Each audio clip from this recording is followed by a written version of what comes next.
Hi guys, welcome back. Video 2 of the Chocolate Kit series. And this video is going to be all about us and our chocolate story. How we make chocolate, our process, the different kinds of chocolate we even have. So stay tuned. Here, right here, I'm holding one of our blocks of chocolate, and this is how our chocolate comes in. This is an 11-pound slab of chocolate, full on chocolate. Now, how many of you guys could eat this much chocolate in a day? Could you eat this much chocolate in a day without a tummy ache?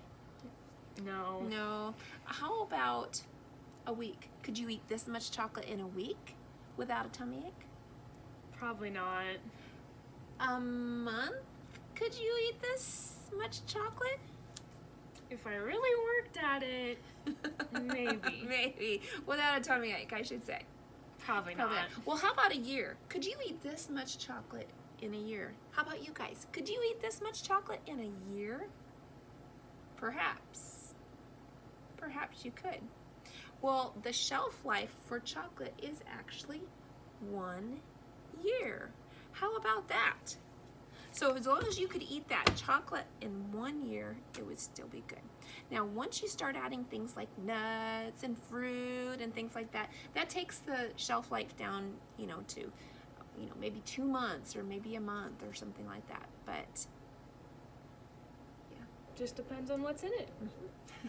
Okay, now you're probably wondering, how do we take the chocolate from this bar here and make it into all the yummy things that we're making here? What a great question, Ellie. You are the head chocolatier here at Master's Hand. Tell us all about it. Yeah, so we actually go through a process called tempering. And the reason we temper chocolate is actually pretty interesting. So remember the first video. It's like science. Of course, yeah, chocolate is science. So remember the first video when I was talking about the cocoa beans? Well, the cocoa beans and the liqueur have now been combined with the sugar and the cocoa butter, and that's what made this chocolate block. So here we have the chocolate block, and we're ready to temper. Now, why do we temper? Well, tempering is the process of heating and cooling this chocolate block because it melts down the cocoa butter crystals to be the perfect consistency to where it will harden and be clear and nice and beautiful and shiny instead of waxy and white and ugly, because that is called blooming, and we do not want that to happen. We don't like blooming here. No. Only flowers should bloom. Yes, that's right. Never your chocolate. Now we're going to talk about the tempering process. Now what I do is we take this solid block of chocolate and we cut it, and just like we use a ice pick, and we chop it. We chop our chocolate all up into its small pieces, and then we take it and we put it into the chocolate temperer. Now our chocolate temperer will temper about 45 pounds of chocolate at one time. I know that's a lot of chocolate, but it'll take it through that tempering process. And so what it does is our chocolate temperer, it will heat it up, but not too hot, because actually chocolate has 2 enemies. Ellie, ever since you started here, what did I tell you the 2 enemies of chocolate are?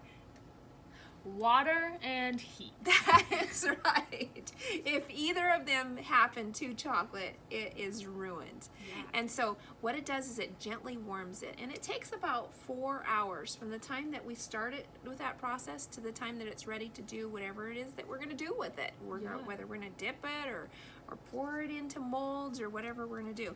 But we chop it up and put it in that chocolate temperer. It warms it, and our chocolate temperer, it raises the temperature at a specific time, and it lowers it, and it raises it and it lowers it. And tell us why it needs to raise and lower like that. Yeah, so all chocolate is tempered between 84 to 90 degrees. This depends on how much cocoa is in the chocolate. So dark chocolate is actually tempered at a higher temperature because it has a higher cocoa percentage, which this tempering process, like we said, helps with those crystals so that it makes it nice and shiny and smooth. Exactly. Okay, now after the chocolate is all tempered, then we get to do whatever it is that we're going to be doing with our chocolate. You know, sometimes we dip it, sometimes we put it into molds. Now this is one of the molds that you have with your chocolate there. So that's what these molds look like. So once it's all tempered, we take it and we pour the chocolate into each of the cells there.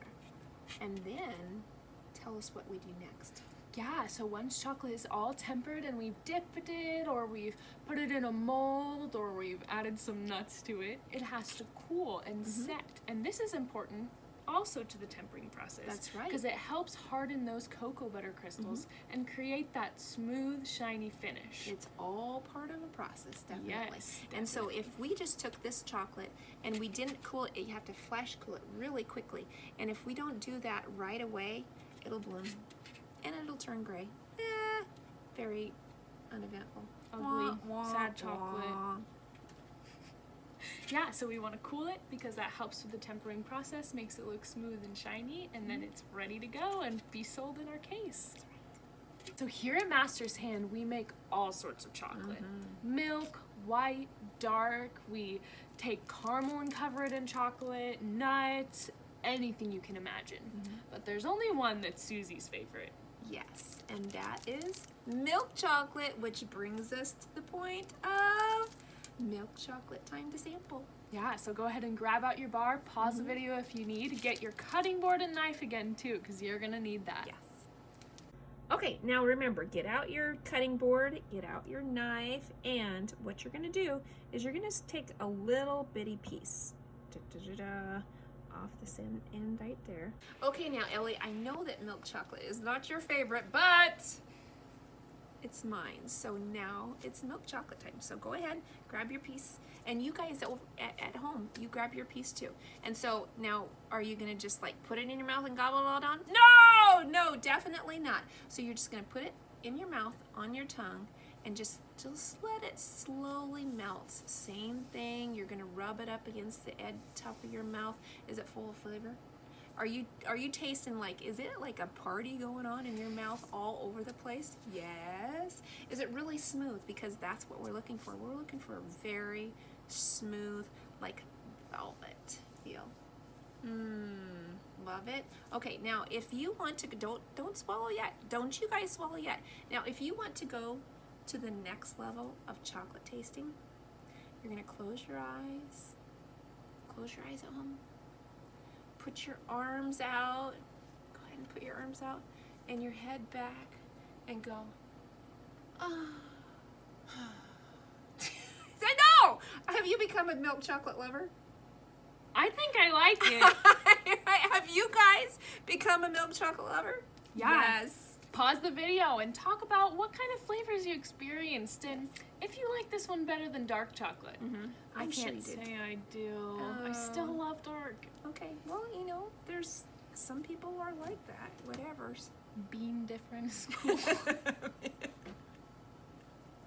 Okay, stop the video and you guys chat about it. Thank you guys for watching Yes. video 2 of the chocolate kit series. We do have one more video though, so stay tuned. This one was all about Master's Hand chocolate, the serendipity story, our chocolate, how we temper, and what tempering is. So we hope you enjoyed that. Now we're gonna move on to video 3, the final video. In this video, we're gonna be talking about the different kinds of chocolate, what that even means, and we'll even have some fun trivia for you. So, have your white chocolate bar ready and click the next video.